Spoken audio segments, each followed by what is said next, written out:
Welcome to the Fit40 podcast, where we take all the confusing, conflicting fitness and nutrition information and break it down so that you can live your healthiest, strongest, most energized life. I'm your host, Brian Fitzsimmons. Let's get it started.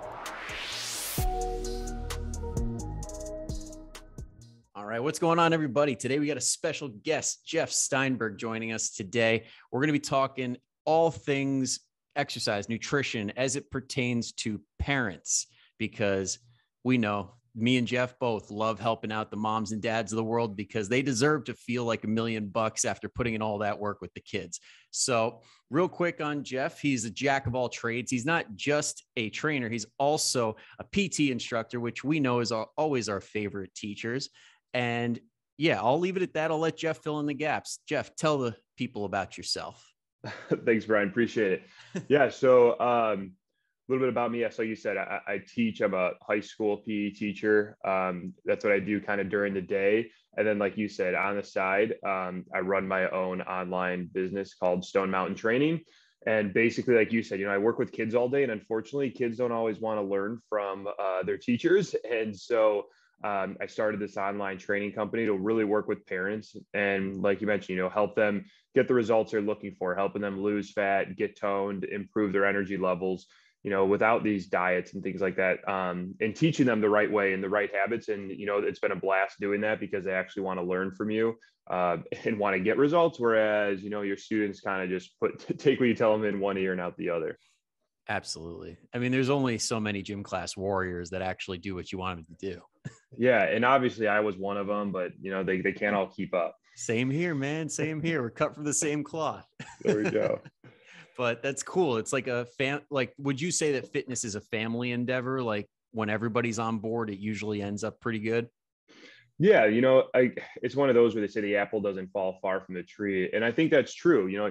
Kids embody what their parents do. There's a lot of clients actually that I've worked with who had what they would consider unhealthy habits. And when they started exercising more and they started eating better, their kids were growing interest. You're like, oh, like, what are you cooking? Like, can I help with this? Or can I exercise with you? In the case when they had like younger kids, which just showed like it grew from just like that one mom to then being all about the whole family, which has been really cool to see too, how that has like influenced not just one person, but you're really changing lives all around.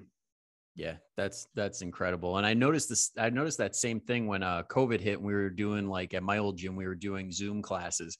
And when the kids got involved, for some reason, everybody cranked it up a notch because all the parents are like, I'm not going to let my kid make me look bad. So it can work awesome like that with the older kids too. Absolutely. Yeah, I know. I've had some parents who they're like, I need to be able to do X, Y, and Z. Like I got to show my son I can do a chin up, or I got to be able to always do more push-ups than my daughter, like stuff like that. So yeah, it creates some family fun competition. Yeah. And would it be safe to say that just being the example is like motivation for a lot of people? Yeah, it's one of those where like with your kids, like I have two little ones. You want to make sure that you're setting them up for success. And really, like I said, they're watching everything that you do, regardless if you feel they always like what you're doing. They're watching you, and you got to model it, right? Like you can't tell them to eat their veggies if you're not going to eat their veggies. And so you got to just do those things. And also like kids don't like being pushed. As a teacher, I've noticed like you can't push them to do it. You like you said, you can bring the camel to water. You can't force them to drink it. Same thing with kids. You can't force them to want to be healthy. But so if you just do the things on your own, they're just going to follow in that direction and do as you do. If you fill the house with just healthy foods, well, they're going to be healthier because, they're eating right and that they're getting the things they need. They see you being active, then they're more likely to think that they need to be active because it's like, oh, that's just how it is. That's what I'm supposed to do. That's what my parents do. And I assume that's what I need to do in order to, get where I want to be and take care of myself. Exactly. It's like you're making it like the house norm, or it's like, this is what we are, a fit family. Like personifying that identity. Yeah. Yeah, absolutely. All right. Well, that all being said, like that's all like very good to start this whole thing off, but let's talk about what most people do struggle with. Cause I know it all sounds nice on the surface, but it's like, how do we get those wheels in motion? Like, what are some things that your clients really have trouble with that you've helped them overcome? The first one is time. As parents, there's just only so many hours in the day. I used to think that everyone had the same 24 hours in the day, you know, and I used to preach that until I had, you know, a newborn or now 2-year old, and it's not the same. You know, you have to put them first. They have everything they have going on. And unfortunately, your health gets put to the side. So really the first thing for parents is figuring out like what's realistic for you to fit in and that you can actually be okay with. So like, for example, you know, back in the day when I was just a bachelor, I could go to the gym for an hour and a half and it was fine. But now it's like, I don't have that freedom to do that. And in my head at first, it was like, well, if I'm not doing an hour and a half workout, I'm not really exercising. And I've come to realize, you know, you can achieve a lot with just even a 30-minute workout. And so it's helping parents understand like, okay, your time is limited. What can we fit into the time that you have? Because then if we look at a course of a week, if you do 4 30-minute workouts throughout the week, that's 2 hours of exercise that adds up. And that's 2 hours over 1 week. You add that week after week, the amount of exercise you're doing throughout the year, you know, that's a ton of movement that you're getting that's going to help you stay healthy versus the person who just says, oh, I don't have enough time to do it. So we really spend a lot of time looking at their schedules and figuring out what we can make work for the exercise part. That's a big one. And also with time, another big one is the nutrition aspect. You know, it's like, all right, you're busy, you're always on the run. How can we make sure that you have healthy options in place for those times where you need to go? So we talk a lot about like, what snacks are you having in the house? Making sure that we have healthier options instead of just grabbing a bag of chips. We talk about pre-packaging maybe food the night before, whether it be, you know, making a salad in a container for lunch, whether it be making their breakfast like a smoothie the night before, knowing that when you get the kids up in the morning, it's going to be a crazy start to the day and you're not going to have time to sit and make yourself, you know, this 3-course meal. So really just working through that and figuring out where we can add these bits and pieces in to make their day less stressful by having that stuff already taken care of for them. Yeah, I love it. And I know if any of my clients are listening, I know their ears are perking up at the sound of snacks and like the food aspect, because for some reason, everybody loves talking about the food. What are some of your go-to snacks that you have people like purchase to have on the go or in a quick pinch? Yeah, so I'm a big fan of any snack that is high protein. And main thing being there is just because it's the protein is going to keep them full and that's going to help them make it to their next meal. So I talk a lot about different types of protein bars and I tell them, hey, I don't care like what protein bar brand you buy. Just when you're looking at the label, make sure it's a bar that is, you know, try to have at least 15. It'd be awesome if you can get 20 grams of protein in your protein bar, but also looking at the sugar content in that as well. You know, if you see that it has more than like 10 to 12 grams of sugar, you're probably eating a candy bar, protein bar, instead of actually just a protein bar. But so we'll talk a lot about protein bars for snacks. We'll talk about also, I'm a huge fan of using veggies and fruits for snacks. You know, I would talk about this one quote I had when I was in college. There's a professor, a dietitian, and he said, no one has ever gotten fat from eating too many fruits. You know, there's like fruits getting this bad rap these days. It's like, oh, it's high in sugar. Sugar is bad for you. And it's like, well, there's so many other things you're getting with the fruit, with the fiber, the nutrients. So I tell people, like, if you're hungry, like grab the piece of fruit because that's going to be better than you reaching for the bag of Doritos. So big fan of adding that in. Trying to think of some other big things that we use. Actually, while we're on that topic real quick, while you're thinking, I was curious if in that class they talked about, there was a study where they pretty much just calculated out everybody's like total daily energy expenditure, like kind of ballparked it and gave them a bag of literally just fruit and said, eat as much as you want. You could even have extra. It was like ad libitum, but like they kind of gave them a bag where they guesstimated what their calories were. And one of two things happened. People came back with like half a bag and they're like, I couldn't physically finish this. And then the other half came back with an empty bag and they're like, I feel stuffed beyond belief. So it's like almost like borderline impossible to eat too much in fruit and vegetables. Yeah, I actually haven't heard that study. That's hilarious. I mean, I believe it though. It makes sense because that's one thing I use. I don't know. Have you ever seen the picture of like the stomachs, like a stomach full on veggies versus a stomach full on oils versus no, like but I'd love to see that. Oh yeah. And so, and I'll just send it to you. Maybe it can be something you even like include somewhere. But basically, like when you look at a stomach full of veggies and fruits, it's really full. So it takes a long time for the stomach to break it down. When you look at a stomach that's full on like junk food and things that are high in these oils, it like barely takes up like an eighth of the stomach. And so that's why people get hungry so quickly. And so I try to tell people, like, imagine it, like if you're putting this in your stomach, that's why you feel full compared to this, and why you're all of a sudden hungry. You go get a donut and you're hungry 10 minutes later because your body can break it down like that in your Yeah. stomach. Um, And if you so want to get real nerdy with it, I mean, you could even go down the rabbit hole of like when we're getting into the topic of volume foods and really like filling the stomach up and like getting that pressure. I mean, then you have that release of leptin. So then all of a sudden you're feeling full rather than feeling like you're starving all the time. So it's like a space issue and a hormone thing too. yeah, absolutely. Yeah. I don't go down the rabbit hole too often with people unless they like to nerd out with me. I enjoy a good nerd out session, but I agree. Yeah. And it's teaching people that. And then once they start realizing it and they start eating those things, you're like, oh wow, yeah, like I feel very different. My energy levels are better. I'm not crashing after I'm eating. And all those things really start to add up with time. Yeah. Yeah. It makes a big, big world of difference. Now, how have you personally used some of these tips? Like, what do you find works best for you? Just the handful of things that you stick to on a daily basis that are like kind of like your rules to live by. Yeah. So the biggest thing is managing calories is like number one. For me to manage calories, and what I tell people is don't reinvent the wheel every single day. So what happens is a lot of people wake up in the morning and we open the fridge or the cupboard and we're like, all right, what am I having for breakfast? And then snack time comes around. What am I having?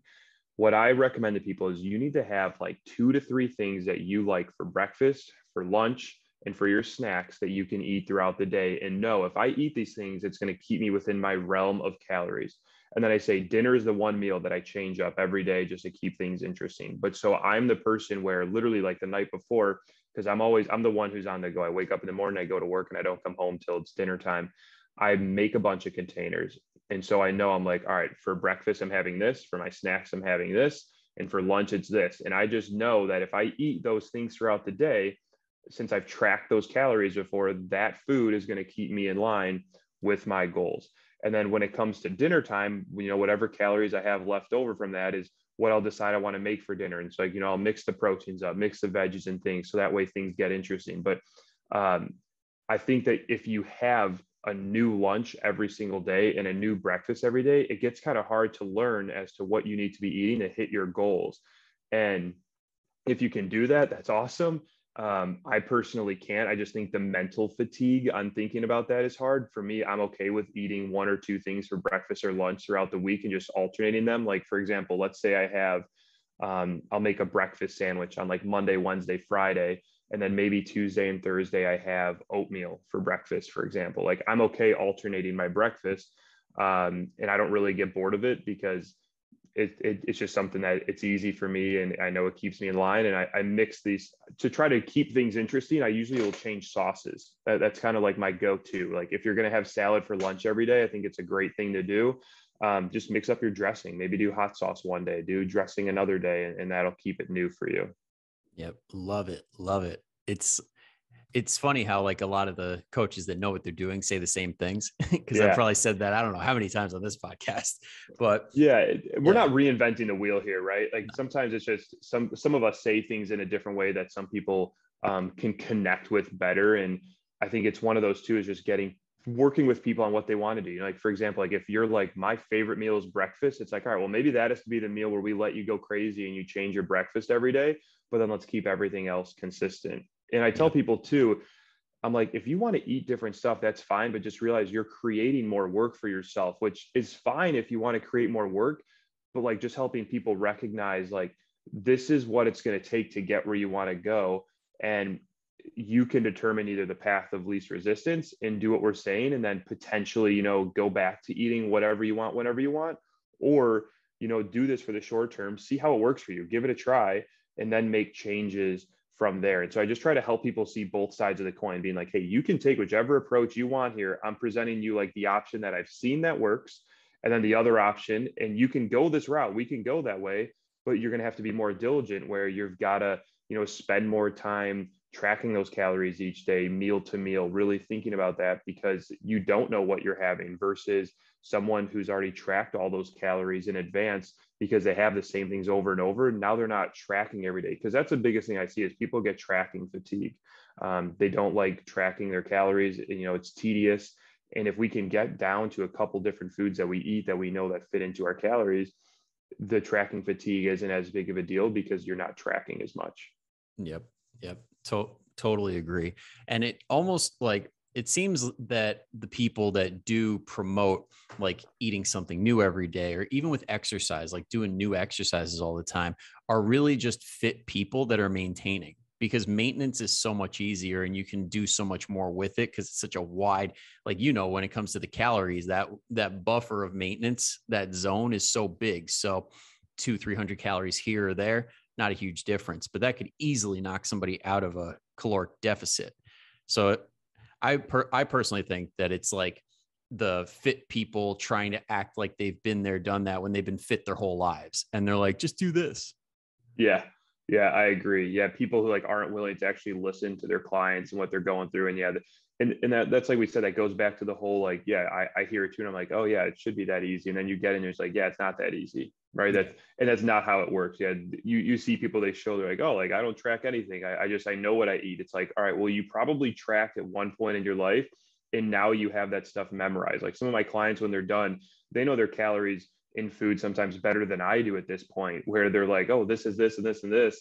And it's like, yeah, you've learned those skills and now they don't need to track anymore. Yeah, you nailed that. Yeah, exactly. And now I have a question, because I get this a lot and I'm curious how your people do it. Now, when it comes to food, how do you have the people that come to you with, well, I don't want to just cook for myself and then cook something else for the family? Like, how do you navigate that situation? Interesting. I haven't had a ton of that. Okay. I've had some of it because, I've had some people where they have like kids who are in high school and like the kids don't want it, like, like they want to eat whatever. Well, because high schoolers are just freaking garbage Yeah, disposals. exactly. Yeah, literally. Yeah. She's like, I'm sitting here eating healthy while they're sitting here munching on who knows what. I'm just trying to think of some situations where I've had that or how I'd handle that. I think that maybe one thing might be creating a menu people could agree upon, or it's, yeah, it'd be a little trial and error and seeing what people would be willing to do. Like, for example, I think that, like I said, I work with parents. So some of them have kids who are in high school, and that gets a little bit easier where it's like, all right, here's what I'm making tonight. If you don't want it, go make something else. Little kids, Yeah. right? It gets a little bit different, but at the same time, like it's an opportunity to get your kids involved in the process where, there's a lot of times where you talk about bringing kids to the grocery store with you and being like, hey, like for dinner tonight, like we have the option between like this and this, like, what do you like? And when you give them a say between two things that fall in line with your goals, like for example, if it's turkey or chicken, let's say for dinner, and they say what one they want, both of them are going to be fine for you. And now they are feeling like they're a part of it and have a say. So I guess maybe the key for them would just be finding ways to include the other people in the house so they get on board and their things they like. I have recipe books that I share with my clients, and maybe showing that to the family and being like, hey, which of these recipes sound good to you guys this week? And then by them picking from that, that could maybe help get other people in the house on board too. The snack part can get tough when you're trying to eat healthy and other people don't want to eat healthy snacks. And sometimes people sit down with their families and they have discussions being like, hey, this is something I'm working on. And people tend to be pretty supportive of their spouses when they're going through this, or sometimes I've seen even of their parents when they tell them what they're doing. Like there's not a lot of resistance because people see like this is important to mom or dad. And I haven't had a ton of pushback on it. Do you have a lot of pushback with people with like having issues with that? Nah, not a huge amount. Like another Okay. thing that I've told people is trying to like, instead of saying mom's eating healthy, because I know that discussion, like when I was younger, my mom was on a new diet every freaking week. And Yeah. she's like, well, I'm cooking this, it's going to be healthy. And then all, as me and my brother were just like, oh, Jesus Christ. And we'd like just put up with it and hate every bit of it. So in like, to avoid that situation, like I tell people to substitute. So let's say like your kid loves chicken nuggets, make them grilled, like cut them up and say same exact thing. Now, are you going to get a little pushback? Probably, but it won't be as bad as, hey, we're only eating salad tonight. Yeah, for sure. Yeah, I like that approach. That's a good way to put that. Definitely. Sorry if you Yeah. hear my son crying in the background. He just wants to get involved. See? That's right. That's good. I'm liking all the stuff that we're putting out there because this stuff does matter. It makes a big difference. It's like, it's simple, but it's not easy. Yeah. Right. Yeah. And that's, I think, the two words that people like mess up with, right? Like just because something's simple doesn't mean it's easy. And that's where the coaching comes into play and helps navigate those waters. Because when you hear like, oh, I just need to eat these healthy foods, or I just need to work out a couple times a week, like that sounds easy. And it's like, well, no, it's simple, but it's not easy because you have all these habits from all these years that we need to go through and figure out. We need to look at your schedule. And truthfully, there's just no time, right? Like it helps to have a coach. I like to say, like, I do 75% of the work for my clients. I'll give you the nutrition guidelines you need, the coaching you need, the programs.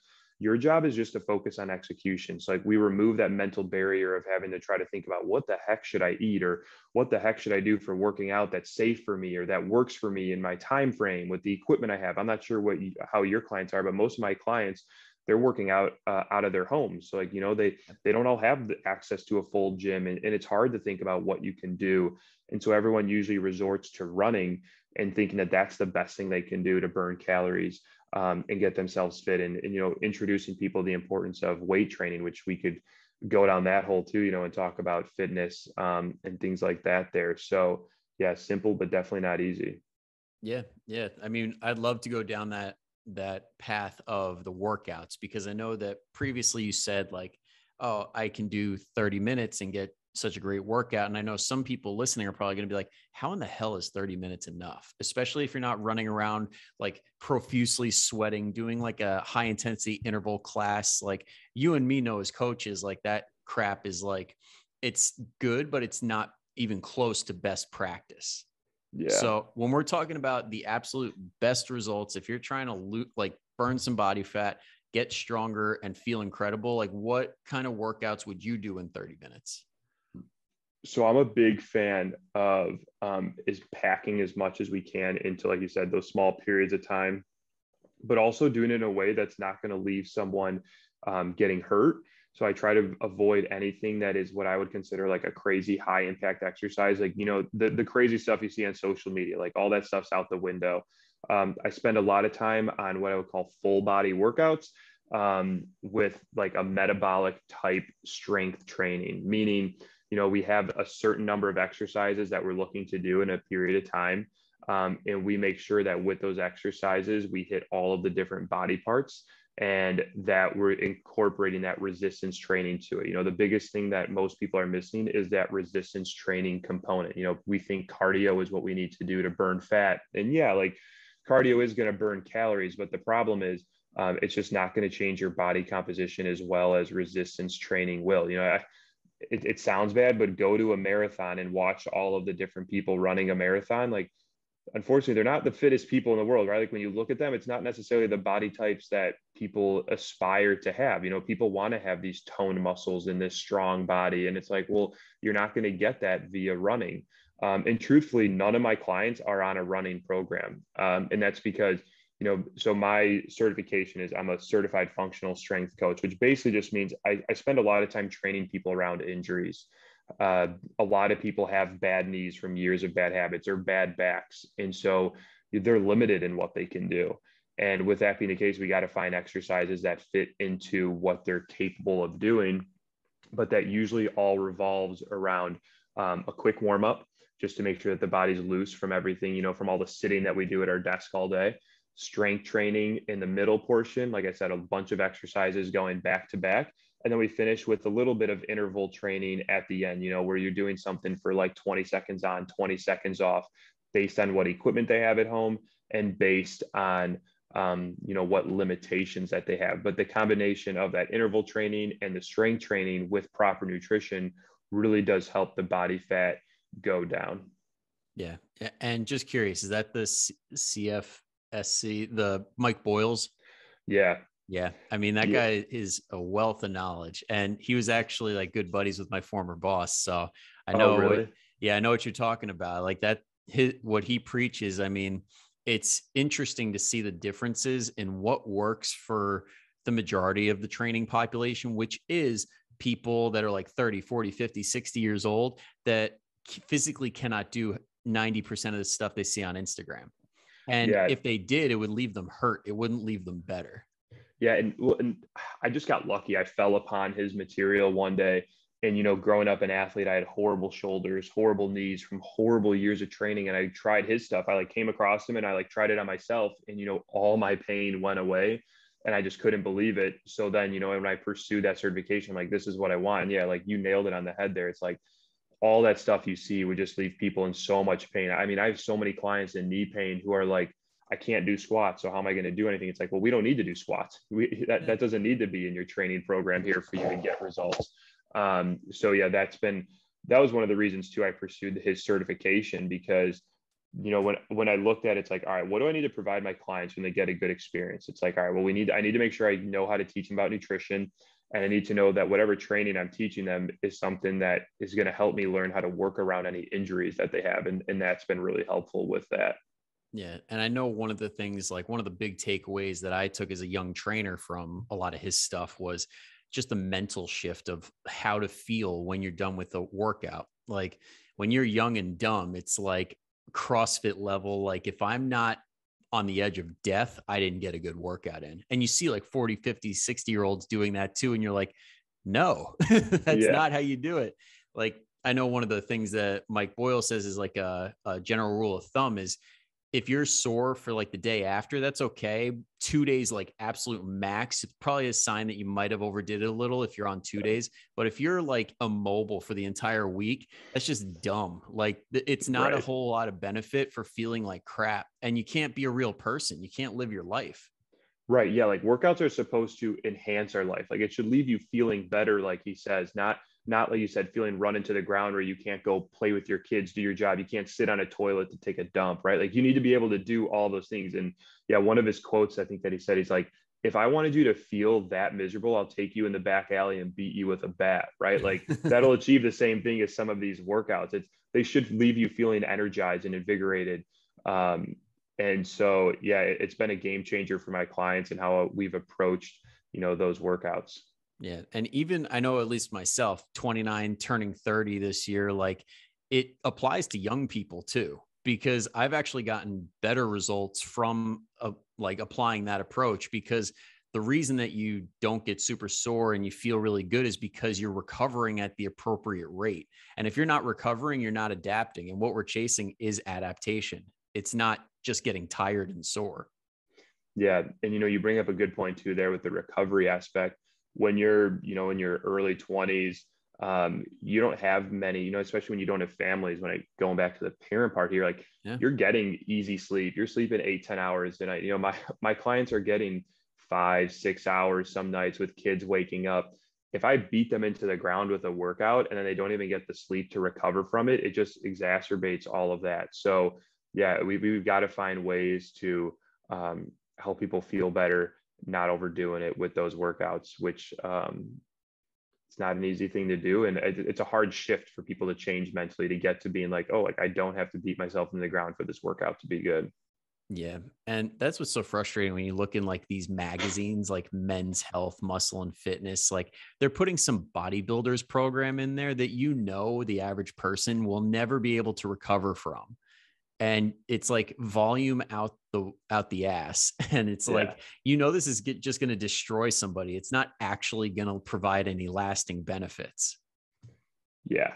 Yeah. And really too, on top of that too, is like the exercise focuses aren't really what people need to get their body in shape. And I think that's where a lot of people miss it. If we sit there and we're doing, front raises with dumbbells, or if we're sitting there, and we're just doing bicep curls, it's like, all right, well, we're not hitting the big muscles that we need to hit, one, to get strong, but also to get the biggest bang. Like when we only have 30, 35 minutes, we don't want to do, these isolation exercises. We want to do more of these big compound moves to make sure that we're engaging more muscles, engaging our core in all of these areas. So that way we can burn more calories throughout the day, and have that biggest rate of return. Now, the one thing that I think, and I don't know how you feel with your clients, is helping people realize, when we say like the biggest, if you want to lose weight, I tell people the best thing to do to lose weight is don't eat, don't drink water, do endless cardio, and like you're going to lose weight. But if you want to lose good weight and you want to get in good shape, you have to have that resistance training in there. And I told people like the scale isn't going to drop as quick as it would if you were just in a calorie deficit and you burnt a bunch of calories. But what's going to happen is by you building that muscle as well as burning that fat, eventually your body's composition is going to continue to change and your clothes are going to fit better. I had this one woman, scale didn't change and she was freaking out. And then she took her measurements again. We do the measurements like every 4 weeks, and her waistline went down 4 inches. And it's like, all right, like that's clearly you burning fat. And, it's one of those two where we talk about with losing weight. Sometimes it's trying to help people understand the mentality of let's not just even focus on losing weight. Let's change this focus to losing fat, because sometimes like we give too much power to that scale. And it's a transition. It's a hard thing for people to grasp, but once they grasp it and really get involved in that resistance training, the results speak for themselves. Yeah. And I don't know if you're familiar with Mind Pump. Do you know those three guys or four guys? Oh, yes, I do. Yeah. Yeah. Mind One of Pump the guys, Media. yeah, one of the guys, Sal, used to be a gym manager, and he used to do this thing where one of his trainers was this petite girl, and she was strong as shit. And she would come into like into the meeting of him and a new client, like somebody ready to sign up. And he's like, listen, I'll give you like a free month if you can guess her weight. And everybody would guess like, oh, 100 pounds, 110. She'd hop on the scale and she was 140. And he's like, when you look fit, when you got a lot of muscle, like you'll be surprised how much heavier you are than you think you need to be, but you're going to look so much better than you think you would at that weight. Yeah, that's awesome. No, yeah, I know who he is, but I didn't know that they did that. That's so cool. Yeah. And it's I true. mean, that might be pushing some boundaries as far as sexual harassment. I'm not sure, but I mean, it is we won't call him out on it. made. We'll let it go. Yeah, we'll let that one slide because he makes a good point. Yeah, he does. Yeah. And again, it's so hard to wrap our heads around that because we spend so much time worried about the scale. And one thing I try to tell people is it's like, all right, if you look at the scale and you use it just as one form of measuring, fine. But if you look at the scale and everything else, like I'd say if you remove the scale, like if I were to say like, all right, Brian, we've been training, how are you feeling? You're like, oh, like I feel stronger, my clothes fit better, all this is great. And I say, all right, cool, hop on the scale. And you hop on the scale and you don't like the number. And then you're like, oh, this progress sucks. It's like, well, hang on. If your progress sucks just because of the number on the scale, if you never hop on that scale, you'd feel amazing. It's like, look, that means you're giving this scale way too much power. And we need to reevaluate how we're using this scale. If the scale is going to hold that much, then we need to talk about this and make some changes there. If you're using it just as a measure and a thing to keep you in line, that's great. But sometimes, people need to avoid the scale, and it's something that needs to go out the door because that mentality and that what we've been taught in society with the scale is just so wrong. Yeah, it's that biggest loser crap. Like, oh, you didn't lose 20 pounds this week, you're a failure. And then when they lose 1 pound, they're like, oh, it's right. Like, no, that couldn't be further from the truth. If you want results that are never, ever going to last, try and lose 20 pounds a week. Right.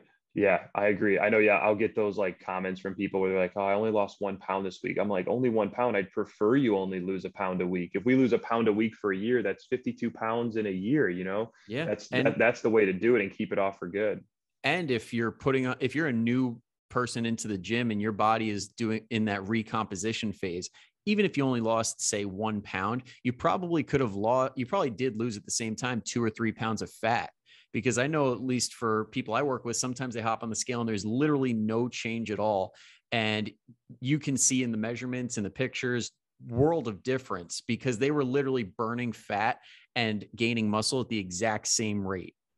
Yeah. And that's what I try to show people too. Like, it's like, I try to explain that on a graph, like as like your fat's going down, there's going to be a time where like the muscle gain's going up as the fat's going down. So the scale's going to stagnate, but eventually like they're going to stop gaining as much muscle, right? Like we can only gain so much so quickly, where then that's going to stagnate out. And so then that scale and that number is going to go down because like you said, right? Like that change isn't happening at such a drastic rate as it does when they just start. Exactly. It's mind boggling. Like, cause media is going to do what media does. It's going to try and make things to the extreme seem like it's everyday stuff.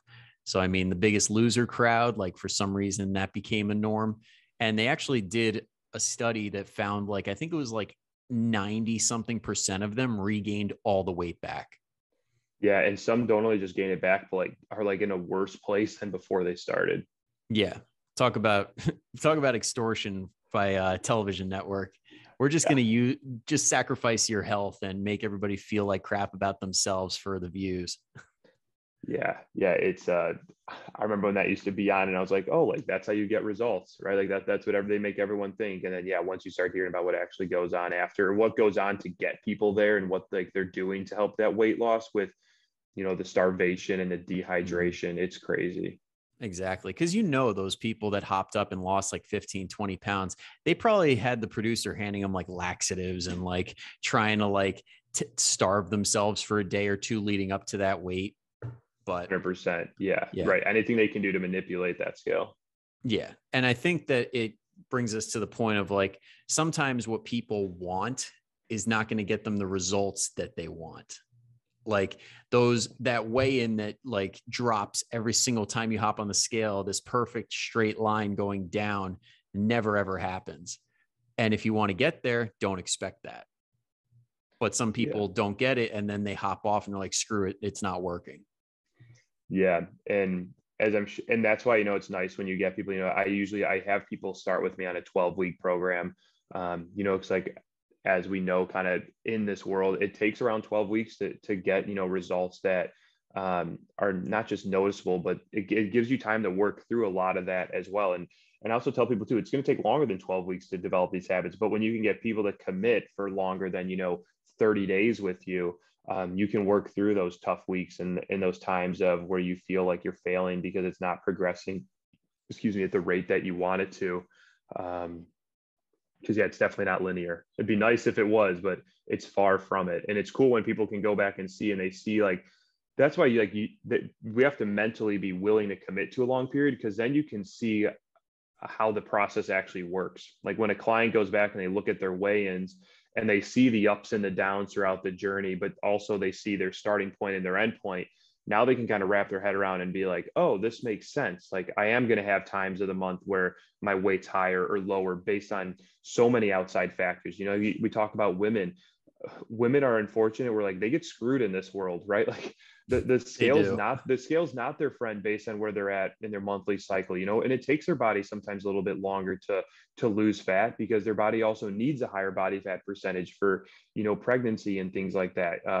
And I tell my clients, those going through menopause, like you get screwed. Your hormones don't really help you a lot of time, and it takes a little longer to get these results. But you just got to trust the process and stick to it and see how far you can get.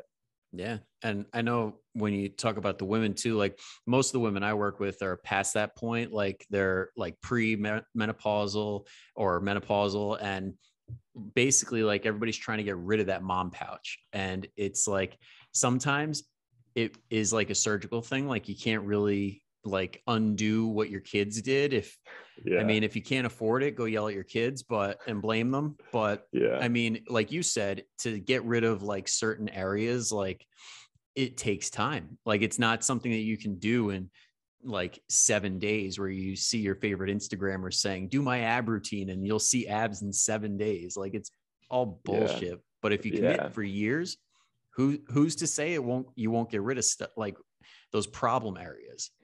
Right. I know. I tell them if I wish I had the solution to go right to the problem area, because if I did, I'd be a billionaire. But unfortunately, like that's just not how our body works. And unfortunately, some people get lucky, right? Some people get lucky where they start this process and all the weight comes off their stomach and they're happy with it. Other people, they lose all the weight in all the other areas and then the stomach's last. And like you said, sometimes like it might just stay there and that's just where your body holds the weight, and we can keep working at it and see changes. Like you said, sometimes like you might not be able to even do anything about it with some of them, but that's when you also talk about trying to get them being like, hey, like we get you want to get rid of this and we'll keep working towards it, but there comes a point where let's also look at like where are you at mentally and physically? Like do you really want to eat so few calories to try to get rid of this final couple pounds that you see sitting in your stomach, or do you like your energy? Do you like how strong you are? Do you like how your clothes fit? Because if you like all those things, eventually we got to get to a point. That's the other part too, is like, we can't be in a calorie deficit forever.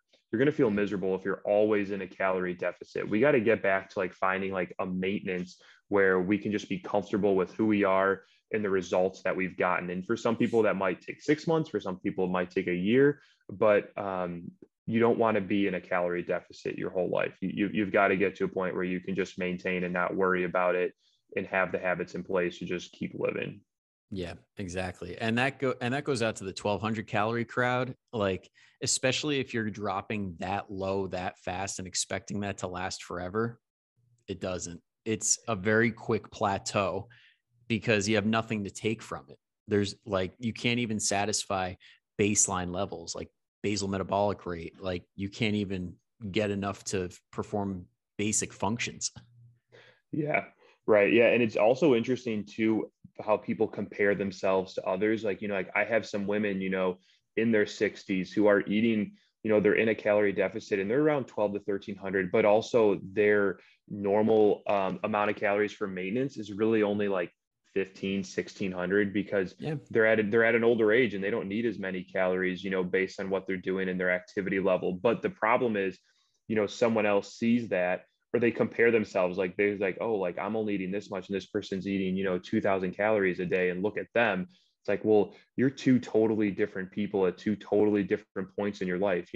Us as 30-year-olds, how active we are, like I might eat 3000 3500 calories a day because that's what my body needs. But if someone sees that, dudes. Yeah, right. And yeah, like we said, right, we get lucky on that one. We can put a lot of stuff in our mouth, and people see that and they get frustrated by it, or they think that they should be able to do the same. It's like, we're all different. We all need different amounts. And we got to find what works for you. And it's a process.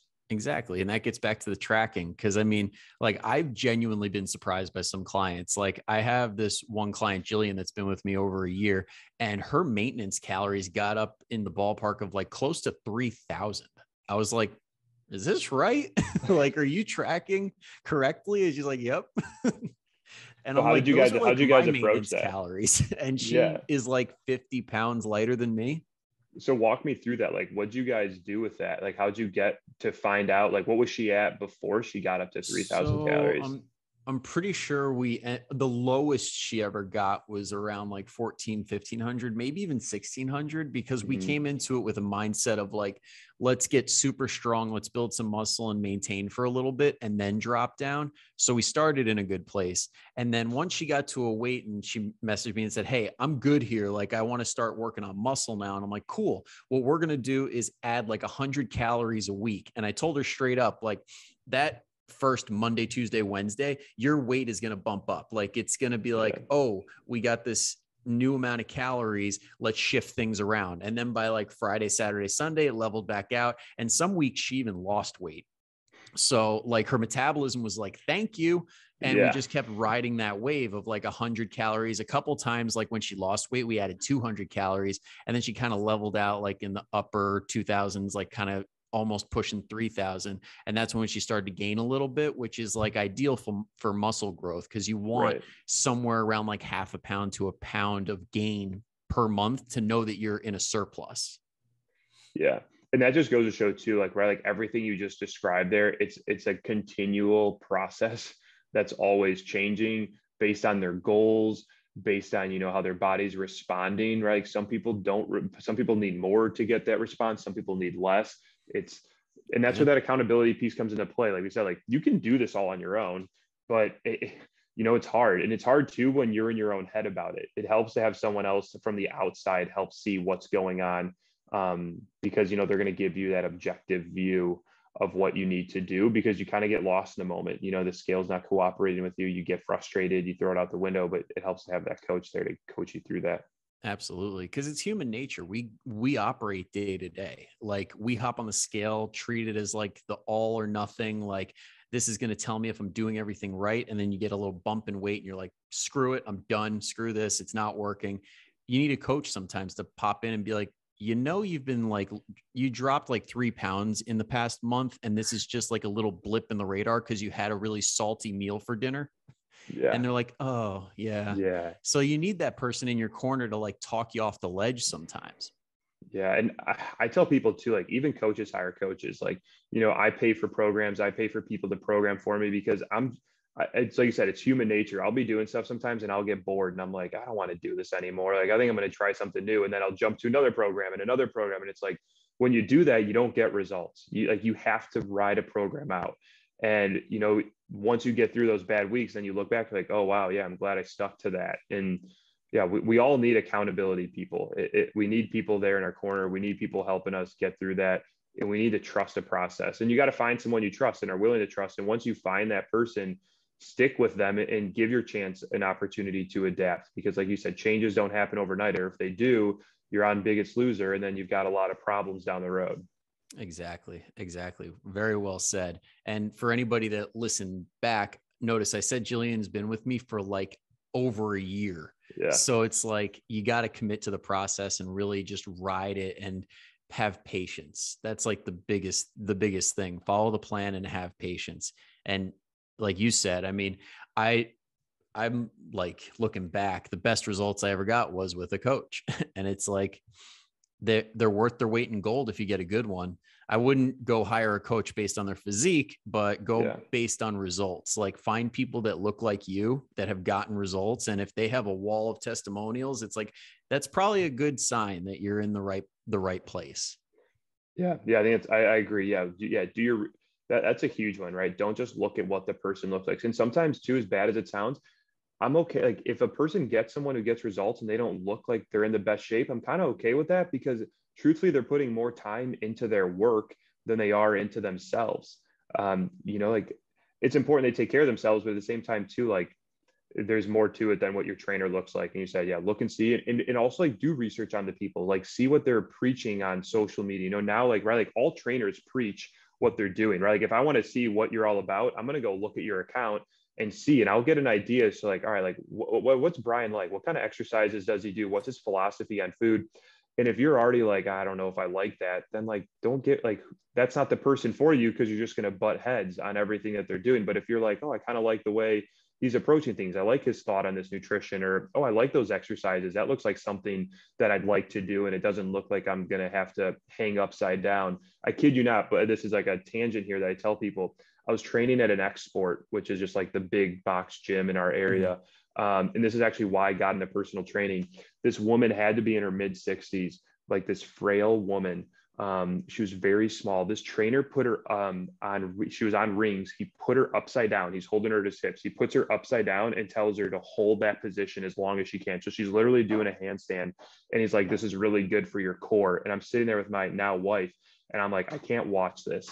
And I literally like, that's why I became a trainer, because I was tired of people going and just having horrible people give them like horrible exercises and advice. And that's probably what that dude was doing for a core exercise, is this advanced guy who could do those types of movements. If you see something and you're questioning it, it's probably BS and not for you. Yeah, because I mean, the best trainers, the ones that have been in it the longest, understand exercise selection in particular is really risk versus reward. What can you get the most reward from with the smallest amount of risk? And more times than not, that would be the quote unquote boring exercises. But if you're lifting enough weight, nothing's going to be boring, because it's going to have to take your entire attention to be like, oh, I got to do this correctly. Yeah. And with parents, and I don't know how you feel with your clients, that's a big thing. I say, I'm like, hey, you pick your child up who weighs 40 to 50 pounds. We need to pick up more than 10-pound dumbbells. And I think that's a big mentality that people have to get over, is realizing like the weights you're using are not going to get you the strength that you're looking to get.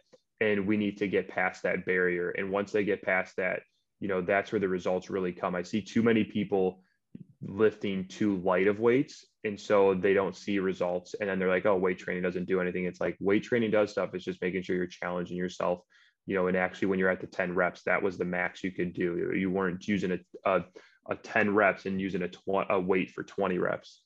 Yep. Yep. And that's why I know on my 12-week program, the initial 12 weeks, everything, or not everything, but a lot of the exercises I tell them on the very last set, go for as many as possible, because sometimes they blow themselves away with how much they can do. Like they'll be goblet squatting like that 10-pound weight and be like, oh, it's really heavy. And then I'll see on the last set, they got 40 repetitions. And I'm like, it's really not that heavy. Clearly, like proof is in the Yeah. pudding. Now, if you Yeah. can do that, like if anybody listening wants to take that, I suggest doing it, because a lot of times, like with RPE or reps in reserve, and they say leave two or three reps in the bank, people have no idea what they're actually capable of. You need to know what failure feels like true technical failure. Another Boyle right there, another Mike Boyle. He needs to be tagged in this. We just keep referring to him. I know, right? He's a cool dude. But yeah, technical failure, not bodybuilder grunting and like forced reps and like disgusting amounts of weight and stuff. It's like when form starts to go, that's failure. Yeah, I like that. I don't really do that a lot with people with doing that last set to failure, but I think that's something that I'm going to need to start incorporating, because I like that mentality, right? Like, and that's a good way to check in and see where people are at. So and that's the thing too that I like too about all this, and is like we're all learning too, like I tell my clients, like there's sometimes they ask questions, I don't have all the answers. I've learned as I work with more people, but I'm still looking for ways to grow and new ways to do things. And that's a good one. I'll have to incorporate that. Yeah. And I mean, another thing is, like, for anybody listening, a good sign of a good coach is when they can tell you honestly, I don't know, but then they don't leave it there and they say, I'm going to find out. Yeah. Because totally. Nobody knows everything. And if they act like they do, they probably don't know a whole lot. Yeah, I agree. I like that one too. It's a good one. Yeah. Now, I'm loving this discussion. We've covered so much, but I want to be respectful of your time. And I know I got a client showing up in 10 minutes. So I got one final question for you, possibly the most important of the entire podcast. Are you ready for it? I'm ready for it. All right. This is going to tell me a lot about you. What is your favorite movie and why? There's a movie that I watch all the time and I don't know why, but it's The Guardian with I love that. I would just watch that. Did you? Ashton Kutcher and yeah. I don't know why it's a favorite movie, but it's I don't know. I think there's something about just like watching them like go through that training. It's probably because it's something like I could never get like the balls to do, but like just think it's so cool to do. Yeah, I don't know. It's an awesome movie. Yeah. Anybody listening, Ashton Kutcher, Kevin Costner, and it's actually on Prime, I think right now is where I found it. Oh, let's go. I might be watching that again because I only get to watch it when it randomly shows up on TV. So there we go. Now I'm going to be watching it on loop. Yep. It's one of those gems. And I love the tattoo where it's like, why does it say number 2? So the guy behind me knows what place he's coming in. Yeah. I love that. Yeah. Everything about that movie is freaking awesome. I think too, great. I like the inner badass with like the training, and watching him do all that stuff. Yeah. It's cool. Yeah. I mean, I feel you on that. Like I'm always watching like military movies and stuff like that. Like where like the SEALs, like they go through BUD/S training and you're like, that looks pretty badass. Yeah. Yeah, 100%. And what's the other one? I love, I don't know why I watch all the time, The Longest Yard with Adam Sandler. Oh, the remake. Okay. The remake. Yeah, the remake, Longest Yard. I've seen the original, which is great too. But yeah, I'm a big fan of that one too. I don't know. Maybe I like some Cinderella stories sometimes too. Who knows? Yeah. No, I mean, The Longest Yard's another good one. I could quote that movie all freaking day. I broke the did your toy. And it's funny, that guy in particular, the one that plays the big dum-dum, he's very articulate off screen. Is he? I've never really seen him too much, but I'm not surprised. Yeah, because I saw like a behind the scenes thing and he's talking like super crisp and clear and like using big words. And I'm like, that's not the same guy. That's the hardest part when you see people in certain movies and you see them outside of that. It's like, hang on, dude, like I bought into your character in that movie. There's no way this is who you are. Yep. But I guess that's a sign of a good actor, right? That's right.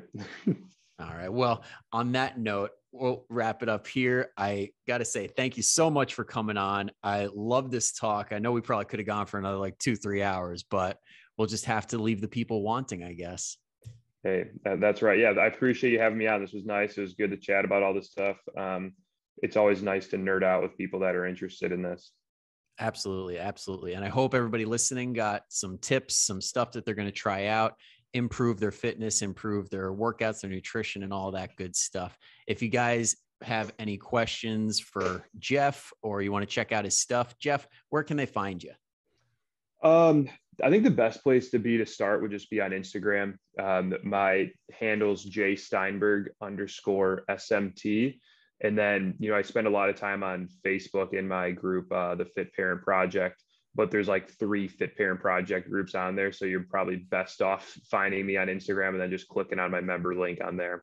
Yeah, and I'll make it even easier. I'll put it in the show notes. So anybody listening, just click the link and it'll take you right to Jeff's. Appreciate that. Thanks, man. No problem at all. Well, guys, until next time, hope you have a great week. Go kick some ass, and I'll see you soon. Thank you so much for tuning in. If you enjoyed this episode and you're a new listener, go ahead and hit that subscribe button so that you don't miss another episode. And if you're a returning listener, I would love your feedback. If you could take 2 seconds to just leave a quick review on iTunes or Spotify and rate the show, that would be greatly appreciated. So thank you in advance and have a great rest of your week.